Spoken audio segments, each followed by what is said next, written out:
Saudara, kita semua yang percaya kepada Yesus, yang disebut sebagai anak-anak Allah, tentu kita ingin menjadi anak-anak Allah yang memiliki karakter yang menyenangkan hati Allah. Itu pasti ada di dalam kerinduan setiap kita. Oleh sebab itu pada pagi hari ini kita mau belajar dari tokoh-tokoh iman yang memiliki karakter yang berkenan kepada Allah. Mari kita baca di dalam Ibrani 11 ayat 4 sampai 7. 2, 3. Karena iman Abel telah mempersembahkan kepada Allah korban yang lebih baik daripada korban Kain. Dengan cara itu ia memperoleh kesaksian kepadanya bahwa ia benar, karena Allah berkenan akan persembahannya itu, dan karena iman ia masih berbicara sesudah ia mati. Karena iman Henok terangkat supaya ia tidak mengalami kematian, dan ia tidak ditemukan karena Allah telah mengangkatnya. Sebab sebelum ia terangkat, ia memperoleh kesaksian bahwa ia berkenan kepada Allah. Tetapi tanpa iman tidak mungkin orang berkenan kepada Allah. Sebab barang siapa berpaling kepada Allah, ia harus percaya bahwa Allah ada dan bahwa Allah memberi upah kepada orang yang sungguh-sungguh mencari Dia. Karena iman, maka Nuh dengan petunjuk Allah tentang sesuatu yang belum kelihatan, dengan taat mempersiapkan bahtera untuk menyelamatkan keluarganya, dan karena iman itu ia menghukum dunia, dan ia ditentukan untuk menerima kebenaran sesuai dengan imannya. Amin. Haleluya. Saudaraku, ada 3 tokoh iman ya di dalam perjanjian lama, dan ini ditulis kembali di dalam perjanjian baru sebagai pahlawan iman, karena mereka memiliki karakter yang berkenan kepada Allah. Nah, kita mau pelajari karakter-karakter yang dimiliki oleh ada 3 tokoh yang barusan kita baca. Ada banyak tokoh-tokoh iman yang lain, tetapi kita mau pelajari 3 tokoh ini saja. Yang pertama tentang Habel. Dikatakan saudaraku ya, karena iman Habel mempersembahkan kepada Allah korban yang lebih baik daripada korban Kain. Saudara, kita tidak mungkin berkenan kepada Allah tanpa iman. Tetapi iman ini bukan iman yang hanya diucapkan saja, tetapi iman yang disertai dengan tindakan. Sebab iman tanpa perbuatan adalah mati. Saudara, kisah Habel ini ditulis kembali di dalam kitab Ibrani, ya. Dan kita tahu bahwa korban Habel adalah korban yang terbaik, ya. Korban yang terbaik. Dari persembahan Habel ini kita mau belajar bagaimana hidup kita menyenangkan hati Allah, bagaimana hidup kita berkenan mempersembahkan korban kepada Allah. Kita belajar dari karakter Habel, ya, pada pagi hari ini, bahwa karakter Habel yang menyenangkan hati Allah, dia telah memberi yang terbaik kepada Allah. Saudaraku dikasih Tuhan, ya, kalau kita baca di dalam Kejadian 4 ayat 4, mari kita bandingkan, ya, dengan Imamat 7 ayat 22 sampai 25. Tapi kita baca dulu, kita bandingkan, ya. Di dalam Kejadian 4 ayat 4, ya, saya bacakan untuk saudara, ya. Habel juga mempersembahkan korban persembahan dari anak sulung kambing dombanya, yakni lemak-lemaknya. Maka Tuhan indahkan Habel dan korban persembahannya itu. Mari kita lanjut di dalam Imamat 7 ayat 22 sampai 25. Ayo kita baca sama-sama biar nggak ngantuk, ya. 2, 3. Tuhan berfirman kepada Musa, katakanlah kepada orang Israel, segala lemak dari lembu, domba ataupun kambing janganlah kamu makan. Lemak bangkai atau lemak binatang yang mati diterkam boleh dipergunakan untuk segala keperluan, tetapi jangan sekali-kali kamu memakannya, karena setiap orang yang memakan lemak dari hewan yang dipergunakan untuk mempersembahkan korban api-apian bagi Tuhan, nyawa orang yang memakan itu haruslah dilenyapkan dari antara bangsanya. Saudara kasih Tuhan, mengapa persembahan Habel diterima oleh Tuhan dan menyenangkan hati Tuhan? Saya melihat bukan karena persembahannya, ya saudara. Dikatakan, ya, persembahan Habel itu diterima oleh Tuhan, ya, karena Habel memberikan yang terbaik. Artinya yang terbaik, yang memberikan apa yang berkenan kepada Tuhan, yang menyenangkan hati Tuhan. Tuhan katakan, lemak-lemaknya jangan dimakan, lemak-lemaknya itu persembahan untuk Tuhan.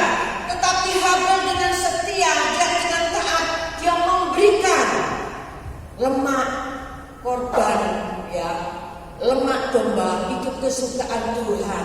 Nah, itu tahu Habel mempersembahkan yang terbaik. Apa yang disukai oleh Tuhan, Habel persembahkan. Makanya persembahan Habel, ya, menyukakan hati Tuhan, diterima oleh Tuhan, karena Habel tahu memberikan persembahan yang terbaik untuk Tuhan. Yang berkenan itu bukan hanya pemberian satu karakter, satu pribadi, sehingga Tuhan yang menerima pemberian Habel dan persembahannya. Jadi yang menyukakan Tuhan itu satu kepribadian dari Habel sendiri. Dan kenapa Tuhan tidak menyukai persembahan Kain? Ya, karena pribadi Kain itu ada suatu kejahatan, ada suatu iri hati, sehingga makanya firman Tuhan, hati-hati iblis, ya, iblis sedang mengintip, dikatakan di situ, ya. Tetapi saudara, saya percaya setiap kita itu pasti, ya, ada suatu sifat iri hati itu pasti ada setiap kita dan kita memiliki. Saya pun juga punya, saudara, iri hati itu. Bukannya tidak punya sama sekali iri hati, punya, ya. Tetapi biarlah ketika iri hati itu muncul, kita harus berkuasa atasnya. Bukan kita yang dikuasai oleh iri hati, tetapi kita harus menguasai iri hati itu sehingga kita tidak ada kejahatan yang terjadi. Saudara, dari kepribadian itu Tuhan menilai antara Habel dan Kain. Yang diterima itu Habel, karena Habel bukan hanya persembahannya saja, tetapi kepribadian Habel menyenangkan hati Tuhan. Saudara dikasih Tuhan, korban persembahan yang terbaik buat Tuhan memang tidak mudah, saudara. Ya, tadi saya katakan, kalau kita memiliki banyak berkat, kita bisa memberi. Tetapi kalau pas-pasan itu kita mungkin mengatakan, Tuhan mengerti kok keadaanku, aku gak usah memberi dulu, karena Tuhan mengerti. Itu kadang kita itu diuji, saudara, ya. Seperti janda yang di Sarfat, saudara, yang hanya memiliki segenggam tepung untuk keluarganya saja. Satu kali makan sudah, nantinya sudah dia tidak bisa memakan apa-apa lagi karena hanya segenggam tepung. Tetapi ketika Nabi Elia datang, ya, dengan firman-Nya mengatakan kepada janda ini, ya, buatlah terlebih dahulu, buat untuk aku, kemudian untuk engkau dan anak-anakmu. Ini masih saudara menjadi perhelatan di dalam kehidupan janda ini, saudara, ya. Kalau aku memberikannya, ya, jangan-jangan sesudah itu aku tidak akan makan lagi. Bisakah aku mempercayai perkataan Nabi Elia ini, ya? Itu ada suatu ujian di dalam hatinya. Aku mau memberikan atau enggak? Ada ujian di dalam hatinya, memberikan atau enggak, memberikan atau enggak. Tetapi janda ini, ya, percaya perkataan Nabi Elia, percaya kepada firman Tuhan, dan ketika dia melakukannya sesuai dengan perintah firman Tuhan, apa yang terjadi? Justru pemberiannya itu adalah untuk mencukupi kebutuhan keluarganya, saudara, sehingga terpelihara dengan baik. Saudara kasih Tuhan, sebenarnya kalau kita mau berkorban itu bukan hanya untuk kita, saudara. Berkorban itu untuk anak-anak dan cucu kita, saudara. Ya, mungkin saat ini kita berkorban, kita belum mendapatkan apa-apa, tetapi anak cucu kita akan menuai. Mungkin saat ini kita sudah menuai karena apa? Karena orang tua kita telah melakukannya, telah menabur duluan. Jadi saat ini kita bisa menuainya, saudara. Tabur tuai. Sebab itu yang menjadi karakter Habel, saudara, ya, ingin memberi kepada Tuhan, ingin menyenangkan hati Tuhan. Biarlah saat ini juga kita rindu menyenangkan hati Tuhan, bukan hanya sekedar persembahannya, tetapi pribadi hati kita yang benar-benar mencintai Tuhan. Persembahkanlah satu hidupmu yang kudus, yang berkenan kepada Allah, itu benar-benar menyenangkan hati Tuhan. Haleluya. Saudara, yang kedua kita mau belajar, ya, dari karakter Henok. Kita baca di dalam Kejadian 5 ayat 24. Dan Henok hidup bergaul dengan Allah, lalu ia tidak ada lagi, sebab ia telah diangkat oleh Allah. Saudara, Henok adalah keturunan yang ketujuh dari Adam, ya. Dan ia tidak mengalami kematian, tetapi mengalami rapture, ya.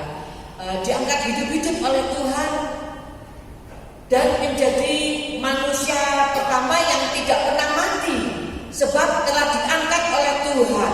Saudara, kehidupan Henok tidak jauh beda dengan manusia yang lainnya, saudara. Tetapi kehidupan Henok ini luar biasa, saudara, ya. Tidak jauh beda sebenarnya dengan manusia lainnya. Tetap Henok juga memiliki keluarga. Henokh juga memiliki kesibukan yang lain. Meski demikian ada karakter yang mencolok dari kehidupan Henokh yang tidak dimiliki oleh orang banyak, yang tidak dimiliki orang sesamanya, yaitu yang pertama adalah kekaribannya dengan Tuhan, keakrabannya dengan Tuhan. Mungkin ketika orang-orang sesamanya mereka senang menjauh dari Tuhan, senang melakukan apa yang menjadi dan memuaskan hawa nafsunya, mengesampingkan perkara-perkara rohani. Mungkin banyak orang-orang pada umumnya demikian. Nah saudara, tetapi Henokh justru membuat pilihan hidupnya berbeda. Dia memiliki hidup yang benar-benar mengalami persekutuan karib dengan Tuhan dan tidak terbawa oleh arus dunia. Saudara, kita bayangkan ya, seperti saat ini kita ada di tengah-tengah dunia yang semakin tampak jahat, saudara. Sebagai anak-anak Tuhan, kita meneladani Henokh. Ya. Biarlah kita memiliki suatu karakter yang menjaga hidup kita, ya, supaya kita tidak terbawa oleh arus dunia, dan kita memiliki keakraban, membangun hubungan diri dengan Tuhan sedemikian akrab dengan Tuhan, maka kehidupan kita akan mengalami dampak yang luar biasa. Hidup kita menjadi berkat, karena sesungguhnya kalau kita hidup dekat dengan Tuhan, mengalami satu hubungan yang luar biasa, keintiman dengan Tuhan, dengan sendirinya berkat-berkat Tuhan itu, roh kehidupan yang dari Allah itu tercurah atas hidup kita, dan kita menjadi orang-orang yang menjadi berkat bagi banyak orang. Saudara, Henokh bergaul karib dengan Tuhan bukan waktu yang singkat, saudara, lama, saudara. Kira-kira itu 300 tahun, saudara. Karena ketika diangkat oleh Tuhan, ya, itu waktu usia 365 tahun, Henokh waktu itu diangkat oleh Tuhan. Jadi sewaktu usia 65 tahun, ya, ketika memiliki anak yang namanya Metusalah, dari situ balik kehidupannya untuk benar-benar bahwa Tuhan itu membenci kejahatan, bahwa Tuhan itu akan menghukum dunia. Oleh sebab itu Henokh ini mempersiapkan diri, dia mendekatkan diri kepada Tuhan. Mulai saat itu kehidupan Henokh mulai dia mencari Allah dan bergaul akrab dengan Allah, dan dampaknya luar biasa. Allah menghormati Henokh sehingga kematiannya, ya, bukan seperti manusia pada umumnya mengalami rapture, ya, diangkat. Seperti nanti kedatangan Tuhan yang kedua kalinya, orang-orang yang diangkat, orang-orang yang siap, saudara, orang-orang yang siap. Tuhan memiliki penilaian tersendiri. Orang-orang yang siap akan diangkat oleh Tuhan naik ke awan-awan itu rapture namanya, saudara. Tapi kedatangan Tuhan yang kedua kalinya kita tidak tahu, saudara. Luar biasa, ya, pengalaman Henokh dengan Tuhan ini. Allah senantiasa menghormati orang-orang yang benar-benar setia, mengalami hubungan yang setia, yang intim dengan Tuhan. Tuhan begitu menghormatinya. Kemudian yang ketiga, kita mau belajar, saudara, dari karakter Nuh, saudara. Nuh hidup dalam iman kepada Tuhan, dan Nuh merupakan salah satu tokoh di dalam Alkitab yang memiliki ketaatan total kepada Tuhan. Saudara, kita baca di dalam Kejadian 6 ayat 22.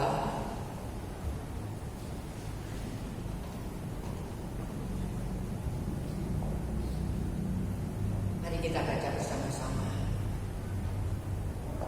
2, 3. Lalu Nuh melakukan semuanya itu tepat seperti yang diperintahkan Allah kepadanya. Demikianlah dilakukannya. Saudara, ketika Tuhan memerintahkan Nuh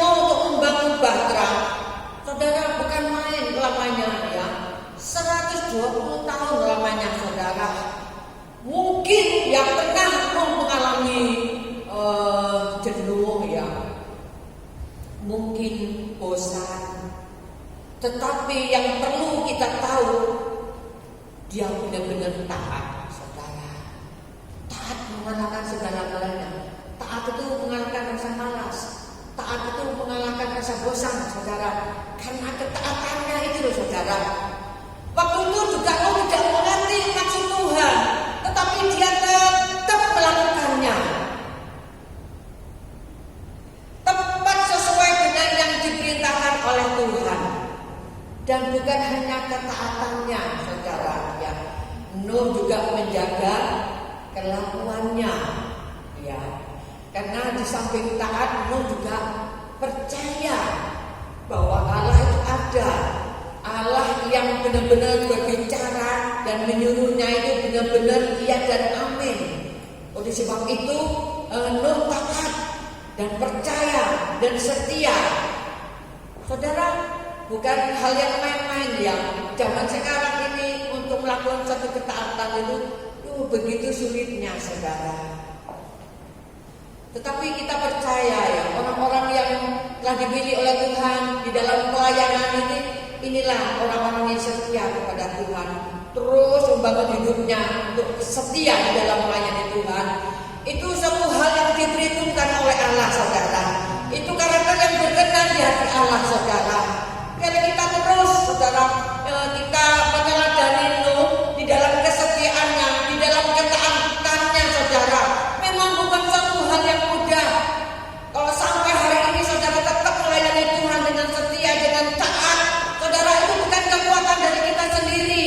Itu karena kekuatan yang diberikan oleh Allah, diberikan kesanggupan oleh Allah supaya kita terus melayani Tuhan dengan setia. Saudara kasih Tuhan, sekarang zamannya anugerah, saudara. Zaman anugerah ini Tuhan memberikan kesempatan buat kita. Ya. Kalau kita memiliki karakter di mata Tuhan yang masih belum bertobat, ya, itu masih ada kesempatan untuk mengalami pertobatan. Tuhan memberikan kesempatan waktu sekarang ini, waktu yang diberikan kepada kita, itu jangan sia-siakan, saudara. Biarlah kita mau lebih lagi, mau lebih taat lagi, mau lebih tekun lagi, mau lebih setia lagi, miliki karakter-karakter yang menyenangkan hati Allah. Kedatangan Tuhan untuk yang kedua kalinya digambarkan seperti pada waktu zaman Nuh, saudara. Kita tidak tahu kan kedatangan Tuhan yang kedua kalinya. Kalau kita baca di dalam Matius 24 ayat 37 sampai 39, mari kita baca bersama-sama, saudara.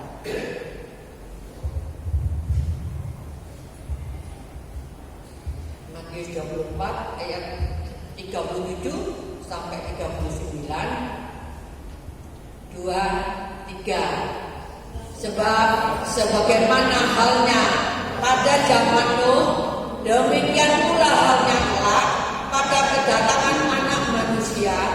Sebab sebagaimana mereka pada zaman sebelum air bah itu makan dan minum, kawin dan mengawinkan, sampai kepada hari Nuh masuk ke dalam bahtera, dan mereka tidak tahu akan sesuatu sebelum air bah itu datang dan melenyapkan mereka semua. Demikian pula halnya kelak pada kedatangan Anak Manusia. Oleh sebab itu, biarlah kita menjaga kelakuan kita masing-masing pribadi-pribadi, supaya kita tidak ikut arus dunia, supaya kita terus bertahan di dalam hidup kebenaran.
dan kekuatan Allah yang melimpah-limpah akan tetap menopang saudara dan saya. Dan berkat-berkat jasmani ini yang melimpah-limpah dari Allah kita akan memelihara kehidupan saudara dan saya. Memelihara ini sampai maranatha. Terima kasih Tuhan. Semua ini kami peroleh dalam persekutuan dengan Allah Bapa dan Putranya yang tunggal Yesus Kristus Tuhan kita, dan Roh Kudus menjamin saudara dan saya akan menikmati setiap janji-janji Allah. Di dalam nama Tuhan Yesus